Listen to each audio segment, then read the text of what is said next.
myself Pankaj Jain, assistant professor law, BCS government PG college Dhamtari. आज मैं LLB part 2 के second semester के छात्र छात्राओं को श्रमिक विधि लेबर लॉ से संबंधित एक यूनिट बाल श्रम के बारे में बताना चाहूँगा। बाल श्रम अधिनियम के अंतर्गत जो संवैधानिक प्रावधान किए गए हैं उसके संबंध में आज मैं आपको बताना चाहूँगा। जैसा कि आप लोगों को मैंने पिछले अध्याय में बताया था कि बाल श्रम एक बहुत बड़ी समस्या के रूप में उभर कर हमारे सामने आई है। ये समस्या एक विकराल रूप होते जा रही है और विभिन्न प्रकार के कानून भी इसमें एक महत्वपूर्ण भूमिका अदा नहीं कर पा रहे हैं, क्योंकि लोग अभी भी जागरूक नहीं है और बच्चों से काम लेने की प्रवृत्ति रुक नहीं पा रही है। तो इस संबंध में जो संवैधानिक प्रावधान किए गए हैं उसकी ओर आपका ध्यान आकर्षित करना चाहूँगा। संविधान का अनुच्छेद 24, संविधान का अनुच्छेद जो 23 और 24 है वो शोषण के विरुद्ध अधिकार के संबंध में है, जिसमें अनुच्छेद 24 में स्पष्ट रूप से कहा गया है कि 14 वर्ष तक की आयु के बालकों से किसी भी सूरत में कारखाने, खान या अन्य किसी भी प्रकार के जोखिम पूर्ण कार्य में नहीं लगाया जाएगा। इस तरह संविधान का अनुच्छेद 24 बच्चों को एक संरक्षण प्रदान करता है कि उनसे काम लेने से पूरी तरह से प्रतिबंध उसमें लगाया गया है। इसी तरह संविधान का अनुच्छेद 39E जो कि नीति निर्देशक तत्व के अंतर्गत है, अनुच्छेद 39E बोलता है कि बालकों के स्वास्थ्य और शक्ति का दुरुपयोग नहीं करने दिया जाएगा।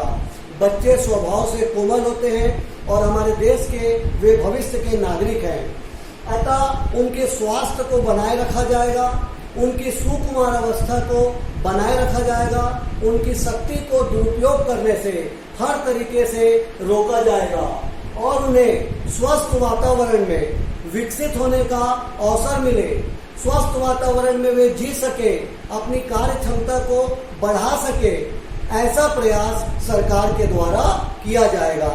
यह संरक्षण अनुच्छेद 39E के अंतर्गत दिया गया है। इसी प्रकार अनुच्छेद 41 बोलता है कि बालकों से काम, शिक्षा और लोक सहायता पाने का अधिकार। यह दायित्व राज्य के ऊपर आरोपित किया गया है कि वे यथासंभव अपने सामर्थ्य के अंतर्गत बालकों को काम पाने का अधिकार, शिक्षा पाने का अधिकार, लोक सहायता देने का अधिकार दे। यदि बच्चों को काम से हटाया गया है तो उनकी जगह उनके परिवार के किसी व्यस्त सदस्य को काम दिया जा सकता है, ताकि माँ बाप गरीबी, पिछड़ापन और आर्थिक विपन्नता के नाते अपने बच्चों को काम में न भेजे। तो यह अनुच्छेद भी वास्तव में बहुत ही महत्वपूर्ण है। इसी तरह अनुच्छेद 45 निःशुल्क और अनिवार्य शिक्षा की व्यवस्था, अब यह एक मूल अधिकार भी बन गया है और इसे मौलिक कर्तव्य के अंतर्गत भी जोड़ दिया गया है। अभी तक यह केवल नीति निर्देशक तत्व में शामिल था, अब निःशुल्क और अनिवार्य शिक्षा एक मौलिक अधिकार भी है, एक मौलिक कर्तव्य भी है जो पालक के ऊपर दायित्व आरोपित करता है कि अपने छोटे बच्चों को वो शिक्षा ग्रहण करने विद्यालय में भेजे। अतः निःशुल्क और अनिवार्य शिक्षा की व्यवस्था करना भी संविधान के द्वारा दिया गया एक प्रावधान है।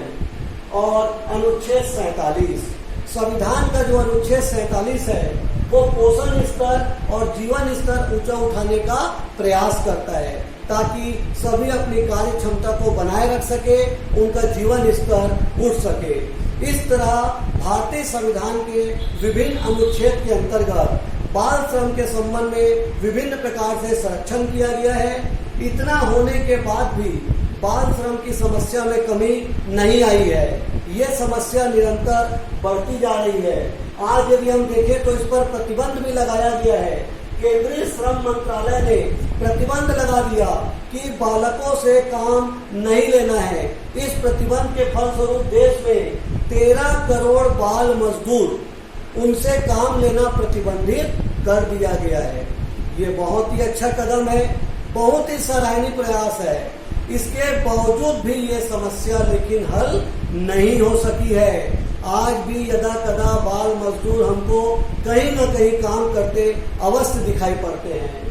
इसके लिए जुर्माना तक का प्रावधान है कि 1 साल तक का इसमें सजा भी हो सकती है, जुर्माना भी हो सकता है। इतने कानून होने के बावजूद, संवैधानिक प्रावधान होने के बावजूद भी ये समस्या हल नहीं हो पा रही है। और सच्चाई ये है कि ये समस्या कम होने के बजाय निरंतर बढ़ती चली जा रही है, जो हमारे लिए चिंता का विषय है। ये हमारे पूरे देश के लिए एक ज्वलंत समस्या बनकर सामने खड़ी हो गई है। इसके लिए एक अभियान भी चालू किया गया।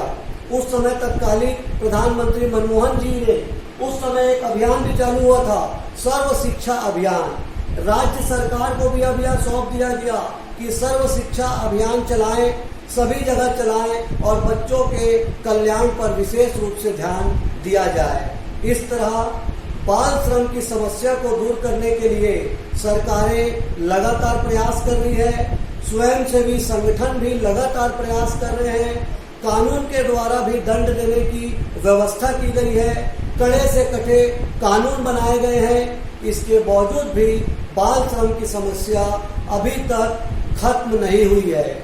बाल श्रम की समस्या निरंतर बढ़ती चली जा रही है, जिसके लिए हम सभी को जागरूक होना बहुत आवश्यक है।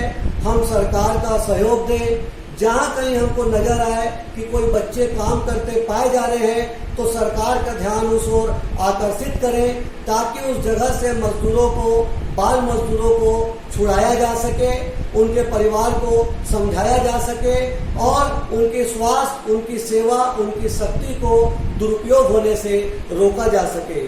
तो बाल श्रम की समस्या का समाधान यही है कि सभी कानून का हम पालन करें, संवैधानिक प्रावधान को समझें, स्वयं भी जागरूक हों और लोगों को भी जागरूक करें कि बच्चों से किसी भी सूरत में काम न लें।